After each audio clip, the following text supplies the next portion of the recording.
Shriram.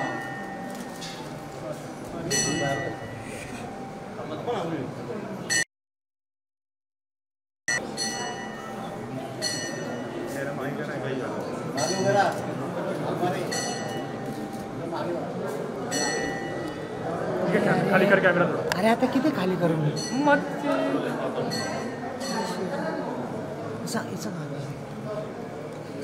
Friendly मिळतं ना। अरे इथे जाऊन मारा मॅडम। जाले कृष्ण अरे मेरे को एलसीडी तो दिख रही एलसीडी तो दिख। जय श्रीराम।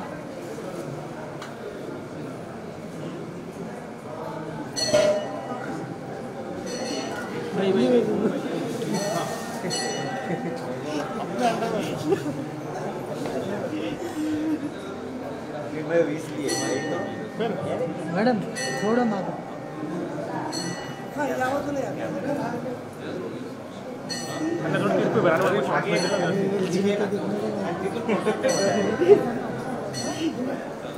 पुढे अरे विकेचा अरे पुढं आता पुढे मागून मला जाऊ दे तिकडे मला पुढं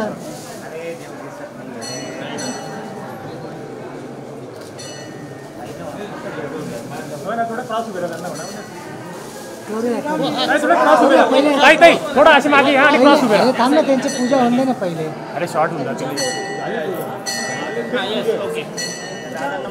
श्रीराम दिलेलेच पेढे आणलेत आम्ही। बरोबर। याच्यापूर्वी देखील अनेक वेळेला मी काळाराम मंदिरात आलेली आहे आणि रोजच मी ज्या प्रार्थना करते त्याच्यामध्ये विविध ठिकाणच्या मंदिरांमधल्या देवांच्या प्रार्थना करत असताना अयोध्येच्या श्रीराम प्रभूंच्या आणि सीतामाई लक्ष्मणांच्या बरोबर नाशिकच्या काळाराम मंदिरातल्या देखील काळाराम मंदिरातल्या मूर्तींचं मानस पूजा करत असते आणि त्यामुळे आज इथे आल्यावरती खूप आनंद वाटला। 22 तारखेला अयोध्येमध्ये श्री रामलल्लांचं मंदिरामध्ये त्यांची प्रतिष्ठापना झालेली आहे आणि म्हणून खूप वर्षापासून एक दुर्लक्षित असणारा जो विषय होता त्याला न्यायालयीन प्रक्रियेतून न्याय मिळाला आणि त्याच्यामध्ये हजारो लाखो लोकांना पुढच्या काळात दर्शनात सहभागी होता येणार आहे ह्याच्याबद्दल मला आनंद वाटतो। पण श्री रामप्रभू एक प्रतीक आहेत सुराज्याचं, एकवचनी असण्याचं आणि त्याचबरोबर समाजातल्या प्रत्येक घटकासाठी आणि कुटुंबियांसाठी वेळप्रसंगी वनवास संपादन करून त्याच्यानंतर परत राज्य मिळवून अनेक पिढ्या रघुवंश म्हणून ओळखला जातो आणि या दृष्टिकोनातून मी एका भारतीय ओळखीचं प्रतीक म्हणून श्री रामप्रभूंकडे पाहते। काळाराम मंदिरात आल्यावरती अर्थातच प्रार्थना केली आणि देवांच्याकडे बरेचसे संकल्प जे पूर्ण झालेत त्याच्याबद्दल आभार मानले, कृतज्ञता व्यक्त केली आणि नवीन काही संकल्पही केले। इथे दर्शन घेतले की मनोकामना पूर्ण होता असं म्हणतात, काय प्रार्थनाकडे आता पुढे आता लोकसभा आहे, विधानसभा आहे, याच्यामध्ये मंदिरात जे जे आतापर्यंत मी इच्छा व्यक्त केल्या होत्या त्यातल्या जवळजवळ बऱ्याचशा इच्छा पूर्ण झाल्या, परंतु शेतकऱ्यांचे प्रश्न किंवा विद्यार्थ्यांचे प्रश्न, महिलांच्या सुरक्षिततेचे प्रश्न याच्याबद्दल अजूनही रामराज्याप्रमाणे तो बदल जेवढा पाहिजे तेवढा झालेला नाही आहे।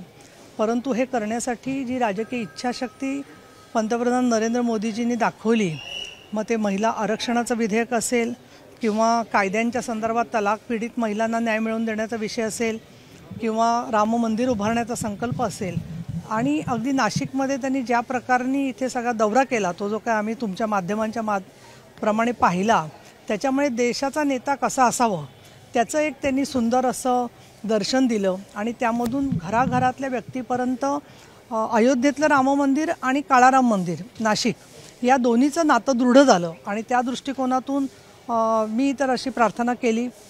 खरं तर राजकारणासाठी प्रार्थना नाही करायला पाहिजे, पण आम्ही शेवटी सामान्य भक्त आहोत, त्यामुळे पंतप्रधान नरेंद्र मोदी परत पंतप्रधान व्हावेत आणि आत्ताचं जे सरकार आहे राज्यामध्ये सन्माननीय एकनाथ शिंदे यांच्या नेतृत्वाखालचं तशाच पद्धतीने जनादेश मिळावा अशी मी ईश्वराकडे प्रार्थना केली। पण हे सरकार आता गुंडांचं सरकार झालेलं आहे अशी टीकाही केली जाते, विरोधक म्हणतात संजय राऊत असेल, सुप्रिया सुळे असेल, जी गोळीबाराची घटना झाली तेव्हा वाटत गुन्हेगारी आहे आपण। एक मला असं वाटतं की दृष्टी बदलणं गरजेचं आहे। स्वतःचा तो बाब्या दुसरं ते कार्टं अशा पद्धतीने सगळ्यांनी किती प्रत्येकाच्या पक्षामध्ये काय लोकांनी काय उद्योग केलेले आहेत याचा खरं तर कोणीतरी श्वेतपत्रिका काढायला पाहिजे। सगळ्यांचे पाय मातीचे आहेत त्यामुळे राजकीय वैमनस्यातून काही वेळेला असे कायद्याचे प्रश्न जेव्हा तयार होतात तेव्हा मुख्यमंत्री उपमुख्यमंत्री हे सगळं त्याच्यात लक्ष घालून योग्य तो मार्ग काढत असतात. गुन्हा जो असतो झालेला त्या गुन्ह्यासाठी आपल्याकडे CRPC आणि IPCची न्यायालयीन कलमं आहेत, त्यानुसार ती सगळी प्रक्रिया चालत असते. आणि त्यामुळे मला असं वाटतं की एकमेकावरती गुंड म्हणून नामानिधान करण्यापेक्षा जे ड्रग माफिया किंवा असे लोक कशाच्या आधारातून वाढले हे जर का पाहिलं तर मला असं वाटतं अजून खूप मोठ्या प्रमाणात राजकारणाचं शुद्धीकरण होण्याची गरज आहे. नाही मॅडम, तो आरोप सामान्य नागरिक करत नाही आहे. गायकवाड आमदार आहे, त्यांनी स्वतः मुख्यमंत्री एकनाथ शिंदेवर गंभीर आरोप केले, त्यांच्याकडं करोडो रुपये दिलेले, त्यामुळे त्यांच्यावर ED मनी लॉन्ड्रिंगची गुन्हा दाखल करावा असे संजय राऊतांनी मागणी केली आहे. नाही, हा संपूर्ण प्रश्न आता न्यायप्रक्रियेच्या अधीन आहे आणि त्यामुळे आत्ता गोळीबार झाल्यानंतर तो केल्यानंतर आरोपी जे काय बोलत असतो त्या म्हणण्यावरती कधीही पण कोण गांभीर्याने घेत नसतं आणि स्वतःला वाचवण्यासाठी असे आरोप केले जातात की अनेक आपण घटनांच्यामध्ये गोष्ट पाहिलेली आहे. आणि अशा जे तक्रारी असतील तर त्या जोपर्यंत त्या दोघांच्या अंतर्गत विषय आहेत त्याच्यामध्ये इतरांची काही तक्रार असणं किंवा त्यांनी बोलण्याचं कारण नाही आहे. परंतु मला असं वाटतं की या सगळ्याबद्दल मी विधान परिषदेचे उपसभापती आणि आज रामभक्त म्हणून इथे आलेली असताना प्रत्येक गोष्टीमधल्या अपशाप किंवा टीका याची मी दखल घेणे एवढं ते मला मोठी गोष्ट वाटत नाही. ताई, OBC मराठा आरक्षणावरून वाद सुरू आहेत, एकमेकांवर टीकाही केली जाते, कुठेतरी समाजात अशांतता पसरलेली आहे. कसं बघता याकडे कसा तोडगा निघू शकतो? नाही, या संदर्भामध्ये सन्माननीय मुख्यमंत्री एकनाथ शिंदे, उपमुख्यमंत्री देवेंद्र फडणवीस आणि उपमुख्यमंत्री अजितदादा पवार यांनी वारंवार स्पष्ट केलेलं आहे की कोणाच्याही आरक्षणाला धक्का न लागता प्रत्येक समाजाच्या घटकातल्या विद्यार्थ्यांना शिष्यवृत्ती, शिक्षणाची संधी, त्याचबरोबर विविध लाभाच्या योजना या दिल्या जातील. त्याचबरोबर शिक्षणाचा दर्जा वाढवणं या दृष्टिकोनातून सुद्धा जोरात प्रयत्न चाललेले आहेत. तुम्हाला कल्पना आहे की IT सेक्टरमध्ये आणि संपूर्ण जगामध्ये आज भारतातली युवा शक्ती ही उद्योगक्षम आणि रोजगाराभिमुख म्हणून एक मोठी शक्ती मानली जाते.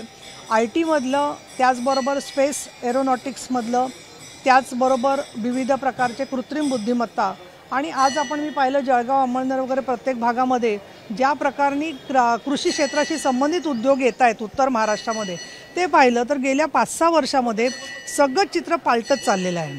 आणि म्हणून धार्मिक पर्यटन हे उद्योगाप्रमाणे जर का अनेक ठिकाणी वापरलं गेलं तर मोठ्या प्रमाणात तो रोजगाराचा सुद्धा विषय होऊ शकतो. आणि म्हणून मला असं वाटतं की या विषयांच्यावरती मतभेद असतील तरी मनभेद न होऊ देता आज प्रत्येक तरुण जर का स्वतःच्या जातीची पट्टी डोक्यावर चिकटवण्यात धन्यता मानतो आहे तर त्याच्याऐवजी आपण समाज म्हणून एक आहोत, आपण राष्ट्र म्हणून एक आहोत. राष्ट्रीयत्व म्हणजेच हिंदुत्व ही हिंदुहृदय सम्राट बाळासाहेब ठाकरे यांची जी व्याख्या होती त्या भूमिकेतून आपण सगळ्यांनी मिळून एकमेकासाठी तोडगा काढला पाहिजे. कारण हीच माणसं जेव्हा परदेशात जातात तेव्हा भारतीय म्हणूनच त्यांची ओळख असते आणि म्हणून जातीचा प्रत्येकाला न्यायाचा अधिकार आहे. पण त्यासाठी म्हणूनच एकनाथ शिंदे यांनी तेढ न वाढवता मनभेद न होऊ देता काम करण्यासाठी सरकारचा प्रयत्न चाललेला आहे. जरांगे पुन्हा उपोषणाला बसतात, 10 तारखेपासून त्यांनी उपोषणाची हाक दिलेली आहे. तर प्रत्येकाचा लोकशाहीमध्ये त्यांचा काही ना काही जो अधिकार असतो त्याचा मला असं वाटतं की त्याच्याबद्दल आपण योग्य ती सरकार दखल घेईल. पण मी असं वाचलं की मुस्लिम आरक्षणाबद्दलही ते बसणार आहेत उपोषणाला, तर तो विषय केंद्र सरकारच्या अखत्यारीतला आहे आणि कुठल्याही अल्पसंख्याक समाजाला किंवा धर्माच्या नावाने आरक्षण देण्याचा जो मुद्दा आहे तो घटनात्मक मुद्दा आहे. आणि म्हणूनच महिला आरक्षणामध्ये OBC, SC, ST यांना आरक्षण देता आलं, परंतु अमुक एका समाजाच्या महिलांना आरक्षण देता येत नाही. याच्याबद्दल त्यांनी अजून माहिती करून घ्यावी असं मला वाटतं. छगन भुजबळांनी म्हटलं की मी 16 नोव्हेंबरलाच राजीनामा दिलेला आहे. त्यानंतर त्यांनी जवळपास आता 2.5 ते 3 महिन्यांची वाच्यता केली. मुख्यमंत्र्यांकडे तो राजीनामा आहे असं ते म्हणतायत आणि तो जिवंत आहे राजीनामा. मुख्यमंत्र्यांनी निर्णय घ्यावा, राज्यपालांकडे ते पाठवू शकतात. राजीनामा जिवंत असतो का राजीनामा खिशात असतो का राजीनामा दिलेला असतो परंतु न स्वीकारलेला असतो असे रुग्णाप्रमाणे राजीनाम्याच्या सुद्धा बऱ्याचशा अवस्था मला दिसत आहेत. तर मी असं म्हणेन की हा विषय संपूर्ण मुख्यमंत्री आणि उपमुख्यमंत्री आणि राज्यपाल यांच्या अखत्यारीतला आहे. तेव्हा आपण सगळ्याच कॅबिनेटमध्ये आतमध्ये असं डोकावून पाहू नये, तो त्यांचा अधिकार आहे आणि त्याच्यात योग्य तो निर्णय सरकार घेईल. देश विदेशातील प्रत्येक घडामोडींचे लाईव्ह अपडेट मिळवण्यासाठी आता साम टीव्हीच्या सर्व सोशल मीडिया प्लॅटफॉर्मला लाईक, फॉलो आणि सबस्क्राईब करा. तसंच सर्व नोटिफिकेशनसाठी बेल आयकॉन प्रेस करायला विसरू नका.